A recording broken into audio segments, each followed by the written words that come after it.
Então, bora lá, gente. Para o nosso processo de enfermagem, né, ele se dar de modo adequado, de tal forma que eu consiga identificar a problemática dessa minha pessoa, desse meu indivíduo, e traçar medidas adequadas para a resolução desse problema, eu devo iniciar pela coleta de dados. Esse processo de coleta de dados, ele pode ser chamado ainda de anamnese, que nada mais é do que uma entrevista feita com esse indivíduo e histórico de enfermagem, certo?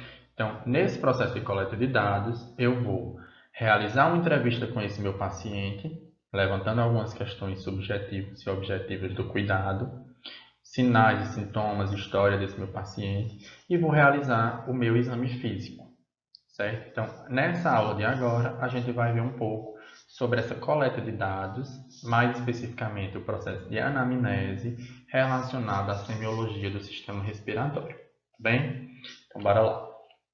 A gente viu, na aula passada, alguns fatores que podem alterar os padrões respiratórios desses indivíduos, né? E aí eu trago algumas situações para vocês pensarem um pouquinho aí em casa.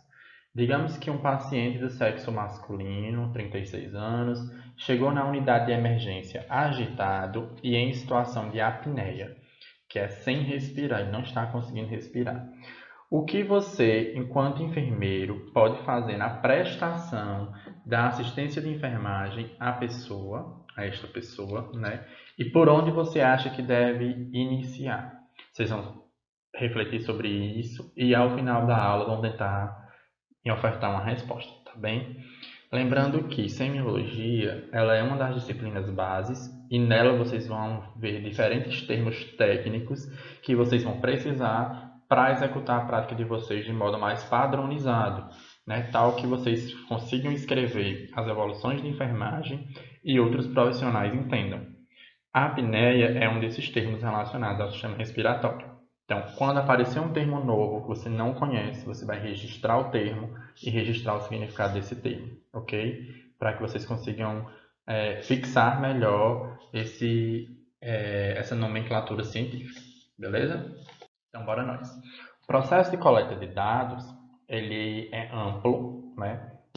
E a gente precisa fazer a captação desse paciente, considerando dados biográficos, ou seja, aqueles dados pertinentes à vida dessa pessoa, a queixa principal, né? Sempre que alguém procura um serviço de saúde, ela tem uma queixa principal, tem algo que move ela a procurar aquele serviço.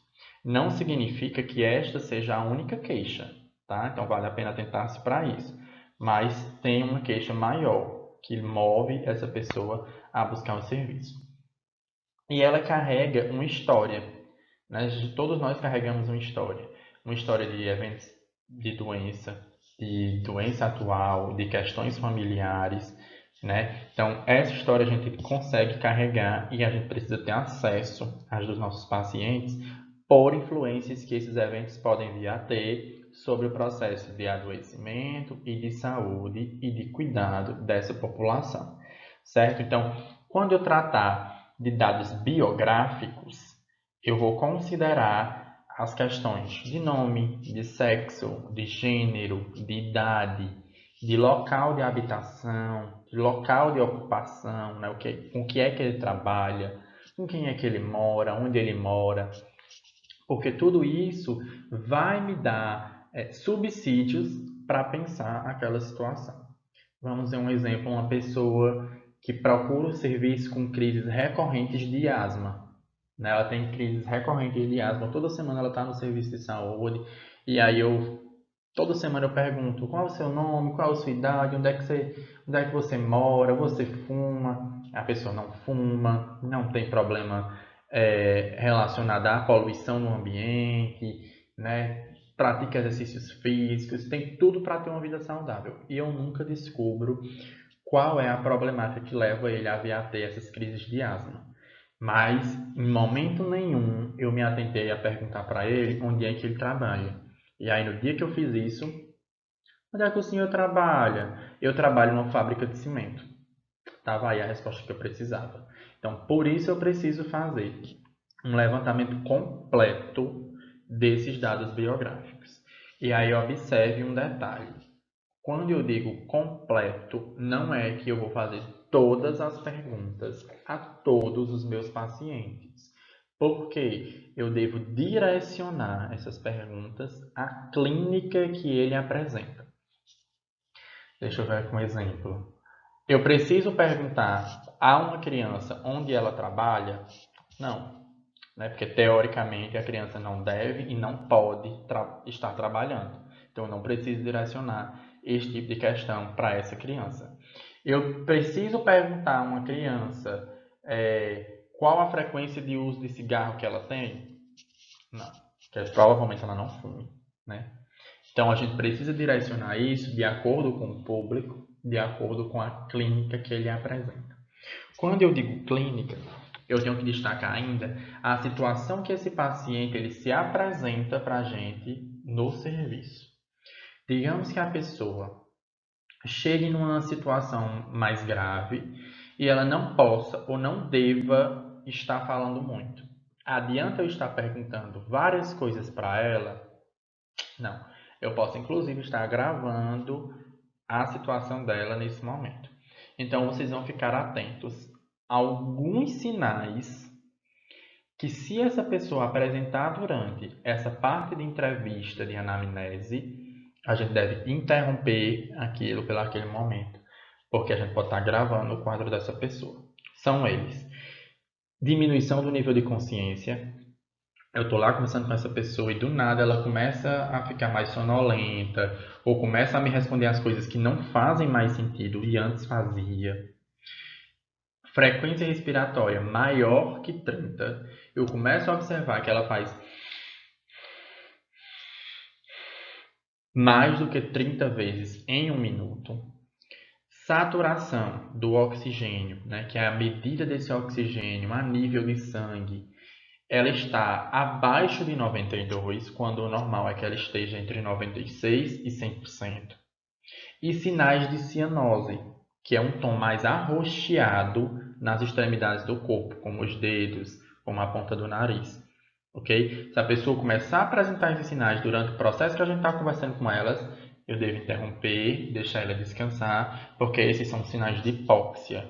Ela não está oxigenando adequadamente, justamente porque ela não está tendo tempo para respirar ou condições para respirar de modo adequado. Certo? Feito isso, fiz todas as minhas perguntas de dados biográficos a respeito dessa pessoa. Eu devo ir para as questões de história da doença, pregressa e familiar. Quando eu tratar da história da doença e familiar, eu devo fazer todo um checklist de perguntas e estas perguntas elas são adequáveis ao público. Então, à medida que eu faço uma pergunta, essa pergunta ela pode me demandar uma outra pergunta, certo? Por exemplo, na sua família já teve algum caso de alguém com problemas respiratórios? Aí a pessoa diz, não, ninguém na minha família nunca teve. Tem precisão de eu continuar perguntando sobre problemas respiratórios na família dessa pessoa? Não tem. Mas digamos que essa pessoa diga, sim, meu pai teve asma, minha mãe teve tuberculose. Ou seja, são sinais de que eu posso ter ali na minha genética um fator relacionado, também como posso ter um contato ambiental com a problemática que é a tuberculose. Então vale a pena eu investigar esses casos, né? Com quantos anos seu pai começou a apresentar os episódios de asma? O que deflagrava os episódios de asma do seu pai, né? Quando foi que sua mãe identificou o problema da tuberculose? Ela fez o tratamento para a tuberculose? Ela recebeu alta por cura ou ela ainda está com esse problema? Qual o seu contato com a sua mãe? Né? Então, uma pergunta ela vai me levando a ter outras perguntas, certo? No histórico clínico pregresso, eu devo fazer perguntas a respeito da saúde do próprio indivíduo, né? Então, você já teve algum problema respiratório? Não, nunca tive não.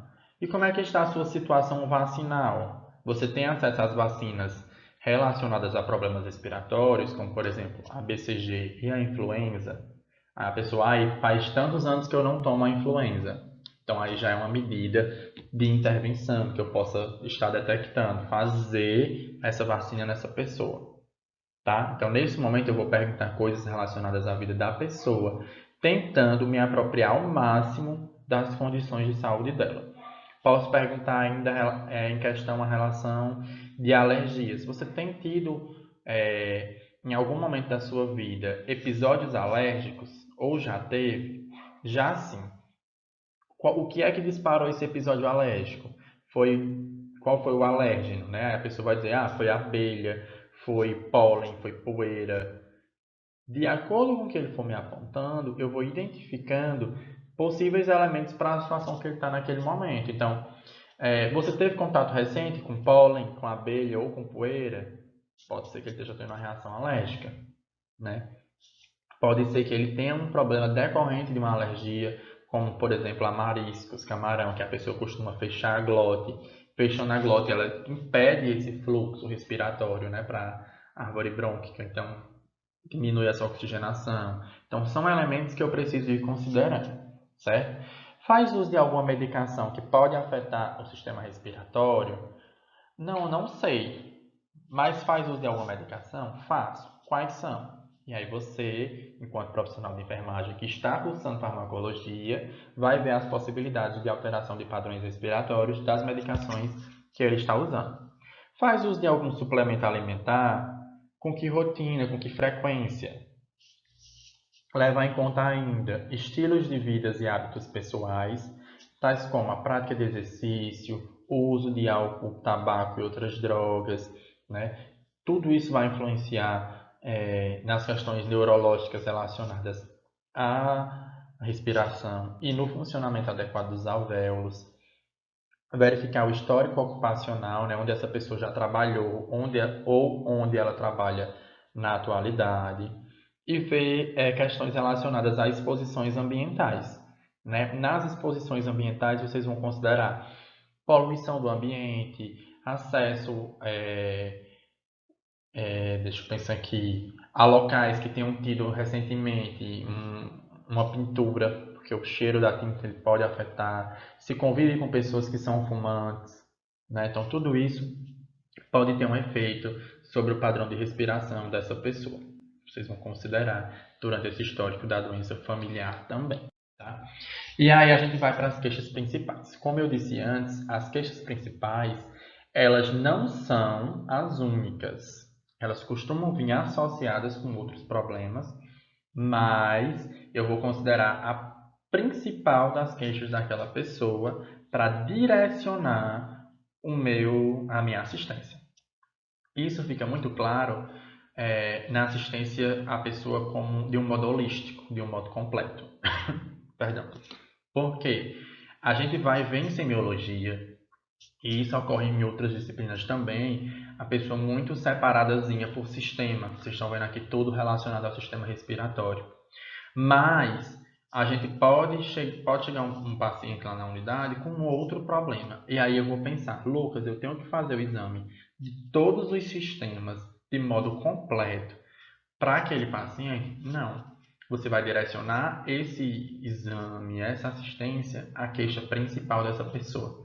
Então, se eu chego para você, quanto enfermeiro lá de uma unidade, com uma dificuldade respiratória, não estou conseguindo respirar, não tem porquê você vir me perguntar sobre o meu padrão urinário, né? Se eu estou conseguindo urinar, se eu urino com presença de sangue, se eu tenho ardor ao urinar, isso está relacionado a outros tipos de problemas.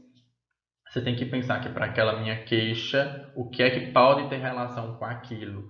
Quais sistemas podem estar relacionados àquilo?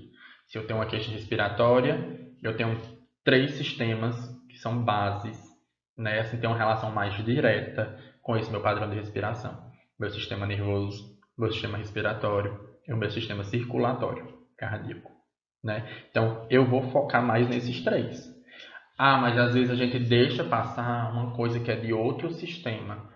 Não. A gente vai focar no principal e a nossa clínica vai nos levar a pensar em associações com outros sistemas que merecem ser aprofundados. tá? Então a gente vai focar aqui nas queixas principais. O principal problema respiratório que leva as pessoas a procurarem o serviço é a dispneia. O que é a dispneia? Né? É o aumento desse esforço respiratório. Eu tenho que fazer um esforço para além do natural para respirar. Se vocês observarem, o processo de respiração, como eu já disse anteriormente, é involuntário e a gente não faz um esforço para respirar. Quando eu preciso fazer esse esforço, é porque já tem algum fator que está alterando esse meu processo de respiração. Quando eu tenho esse processo de alteração, eu tenho uma dispneia, certo? Então, eu estou fazendo já um esforço para respirar. O que é que caracteriza esse processo de dispneia? Né? Eu posso identificar uma pessoa com a falta de ar, com uma sensação de sufocação. Posso identificar ainda que essa pessoa está fazendo um esforço quando ela faz uso da musculatura acessória, como a musculatura do pescoço e as musculaturas entre as costelas. Ela faz esse puxo para dar uma força maior aos pulmões para adquirir esse ar. E quando eu tenho condições agravantes, como, por exemplo, a obstrução das vias aéreas, né? Como o engasgo, né? Quais são outros sinais e sintomas que podem me levar a ter um problema respiratório, né? Uma dispneia? Problemas cardíacos, como a insuficiência cardíaca, né? Quando eu não consigo bombear o sangue de modo adequado, esse sangue acaba se acumulando no meu coração e esse acúmulo de sangue ele exerce uma pressão contrária na aquisição de ar pelos meus pulmões.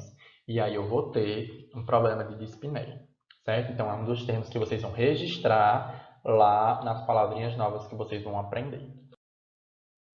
A dispneia ela pode ser classificada ainda de acordo com a posição que o paciente se encontra e que leva ao surgimento desse sintoma respiratório, né? Existem três, basicamente. A ortopneia, ela é aquela dispneia, dificuldade respiratória, que ela melhora com a elevação do decúbito, ficando em pé ou sentado. Então, é aquela dispneia relacionada à posição do paciente quando este está deitado. Se ele está deitado, eu tenho essa dificuldade, mas quando eu me sento ou fico em pé, ela melhora. Já a platipneia, né, um tipo mais raro de dispneia, ele é oposto à ortopneia. Ou seja, no lugar de eu ter dificuldade quando eu estou deitado, eu tenho a melhora dessa minha dispneia quando eu me deito. A trepopneia, ela vai ser uma dispneia voltada a um lado do paciente. Quando eu estou deitada de um lado, eu não consigo respirar direito. Mas quando eu mudo para o outro lado, eu consigo ter uma respiração melhor. Então, a ortopneia relacionada a estar deitado. A platipneia, ela tem essa melhora quando ela está deitada. E a trepopneia relacionada ao lado que a pessoa se encontra. Outro sintoma bastante comum é a tosse. Acredito que todo mundo aqui consiga identificar o processo de tosse. A tosse ela é um reflexo, né? E aí a gente tem uma demanda do corpo para expelir características irritantes, elementos irritantes que estão no nosso sistema respiratório. Então vai ser uma resposta reflexa. Não adianta eu dizer que seguro a tosse, eu não consigo segurar a tosse, eu consigo tossir de modo diferente, mas segurar não, porque ela tem esse estímulo neurológico, né? E vai ser responsável pela eliminação de fatores irritantes na laringe, traqueia e brônquios. Ela vai apresentar características diversas, eu tenho diversos tipos de tosse, né? Desde das mais graves às mais atenuadas, daquelas com secreção, aquelas sem secreção, aquelas carreadas com sangue, aquelas sem sangue. E pode ter ou não a presença de escarro. Quais são as principais características da tosse que eu vou precisar registrar quando eu fizer a minha evolução de enfermagem? E já pensando em possíveis causas para essa tosse, para melhorar o meu processo de investigação. Uma delas é a seca, curta e frequente. É aquela tosse que normalmente ela não vem carreada com algum tipo de secreção, né? Então, a presença ou não de secreção ou de sangue, ela dá o aspecto mais seco ou não a essa tosse. Quando eu tenho uma tosse seca, sinal de que eu não tenho uma secreção ali, tá? Então, ela pode ser ocasionada por infecções virais, pneumonia intersticial, tumores, alergias e ansiedade. As tosses alérgicas, a gente costuma fazer essa identificação mais fácil justamente por essa característica seca, né, da tosse. Então, a pessoa está lá tossindo secamente, até a população mesmo já diz assim, ó, é uma tosse alérgica, né? A questão do tumor, depende da localização desse tumor, se ele está em um local que faz esse estímulo ou reflexo da tosse, como a laringe, a faringe, a traqueia, né? E as infecções virais. A crônica produtiva é aquela que demora por muito tempo, por um tempo prolongado, e ela tem a produção de uma secreção, né? Quando a gente diz produtiva, a gente se refere a essa secreção. Ela é comum na bronquiectasia, na bronquite crônica, nos casos de abscessos, pneumonia bacteriana e tuberculose, né? Tanto que para a tuberculose a gente faz uma coleta desse escarro, costuma vir um escarro bem produtivo, e a gente faz uma coleta desse escarro para avaliação posterior. A tosse ela pode ainda vir com sibilos. O sibilo ele é um som semelhante a um assovio, a um silvo, né? Ela é originada de broncoespasmos, na asma, nas alergias e na insuficiência cardíaca congestiva. Ela é decorrente de estreitamentos no canal onde passa o ar, lá nos nossos brônquios e bronquíolos. Como esse canal ele estreita, quando o ar passa direcionado da traqueia para os alvéolos, ele vai ter uma pressão maior, ocasionando como se fosse um assovio, certo? Ela pode vir latida, né, que é decorrente de doenças a nível de epiglote. Pode vir com estridor, né, aquela mais forte, né, é ocasionada de obstrução traqueal. Pode ter aquela tosse que acontece mais no período da manhã, ocasionada em pessoas que fumam. Pode vir aquela noturna, que acontece mais durante o período da noite. Aí ela vai vir junto com gotejamento pós-nasal, insuficiência cardíaca congestiva. Pode estar associada ao hábito de comer ou de beber, que aí vem decorrente de uma doença neuromuscular do esôfago superior. E pode ser aquela tosse inadequada, que é quando a pessoa está tão fraca ou debilitada que esse estímulo ele é mantido constantemente. Então a pessoa tosse, mas ela não está relacionada a uma causa, a um fator irritante, né? Ela é própria dessa debilidade da pessoa. Quando a pessoa tosse, ela vai lá tossindo. Um dos fatores que a gente precisa analisar e questionar a pessoa sobre é em relação aos escarros. Nossa, Lucas, que nojo, pelo amor de Deus, eu tenho que saber até da cor do catarro da pessoa. Tem, porque o catarro ele vai nos dizer muito sobre o processo patológico que aquela pessoa vai apresentando. Se vocês observarem bem, nessa primeira imagem aqui, ó, a gente tem a saliva, ela tem um caráter mais transparente, mais espumoso do que o escarro, que é mais esverdeado ou amarelado e tem uma consistência mais densa do que a saliva, certo? Então, o escarro nada mais é do que a substância expelida pela tosse. Quando você tosse, você arrasta o escarro. Para alguns testes, a gente precisa, né, como na tuberculose, do teste do escarro. E é importante que a gente oriente essa pessoa a fazer um puxo dessa secreção lá da árvore brônquica, botando mais força do que só cuspindo. Porque aí eu vou ter que avaliar lá, olhando se ele conseguiu puxar esse escarro ou se aquilo que ele me trouxe tem mais característica de saliva. Porque se tem mais característica de saliva, eu preciso que ele faça um esforço respiratório maior para me oferecer essa coleta, certo? Vocês vão descrever esse escarro observado ou pedir para a pessoa descrever quanto a cor, quanto à quantidade, quanto à consistência e quanto ao número de vezes que é expelido. Então a pessoa, eu estou tossindo, eu vim porque eu estou tossindo muito. Essa sua tosse, vem alguma coisa acompanhando? Vem. Que cor é? Amarelado. E quanto vem? Vem mais ou menos uma colher de chá, uma colher de sopa, uma tampa de garrafa, uma xícara. Ah, meu filho, eu tuço é muito, eu tuço mais ou menos, eu tuço, né? Tuço mesmo, né? Mais ou menos 6 vezes por minuto. Num minuto eu dou 6 tossidas. E nessas tossidas toda a vida vem uma tampinha de garrafa. Juntando tudo, eu acho que dá meia xícara. Então a gente precisa disso para fazer essa avaliação. E qual é a consistência? Mais líquido ou é um catarro é um escarro mais grosso, mais denso?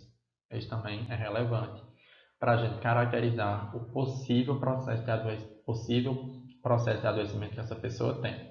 Como, por exemplo, o escarro mais mucoide, que é aquele que não é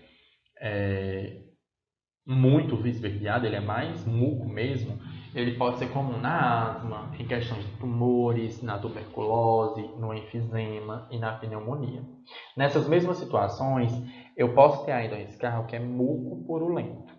É um escarro que vem um muco, aquela secreção grossinha, e que vem junto pus, porque eu tenho uma coleção bacteriana ali produzindo esse pus, certo? Pode ser amarelo esverdeado ou purulento, nos casos de bronquiectasia e bronquite crônica. Pode ser ferruginoso purulento, que é aquele que tem um aspecto mais alaranjado, como ferrugem, na pneumonia pneumocócica. Pode vir como geleia de groselha, que ela tem um aspecto mais arroxeado e mais granulado. Na infecção por Klebsiella pneumoniae, pneumonia. Odor ofensivo, no caso de abscesso pulmonar. Odor ofensivo é aquele cheiro bem forte, que quando você pede para a pessoa tossir ou ela mesma tosse, ela tem até inclusive ânsia de vômito relacionada ao cheiro, né? Pode ser róseo, tingido de sangue, né? É mais clarinho, mas você percebe que ali tem a presença de uma quantidade de sangue, né? Ocasionado pela pneumonia estreptocócica e estafilocócica. Pode vir a rachada de cálculos, ou seja, alguns grânulos, pedrinhas, como na broncolitíase, onde a gente coloca parte desses bronquíolos para fora, né, por meio da tosse. Pode vir róseo com bolhas de ar, mais espumoso no edema pulmonar. Pode ser profuso e sem cor no carcinoma de células alveolares. E pode vir na presença de sangue, como êmbolos pulmonares, abscessos, tuberculoses, tumores e causas mais cardíacas, certo?